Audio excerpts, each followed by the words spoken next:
Medina শরীফের মাটি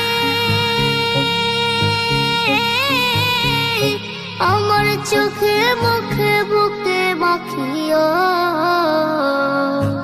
এমন পবিত্র মাটি, এমন পবিত্র মাটি আমার নবীর রওজায়। তোমরা যদি যাও গো মদিনায়, তোমরা যদি যাও গো মদিনায়। ইয়া রাসূলুল্লাহ ইয়া হাবিবাল্লাহ, ইয়া রাসূলুল্লাহ ইয়া হাবিবাল্লাহ। মদিনা শরীফের মাঝে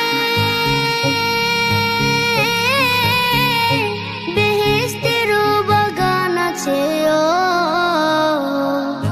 সেই বাগানে শুয়ে আছেন, সেই বাগানে শুয়ে আছেন প্যারা নবী মুস্তাফায়।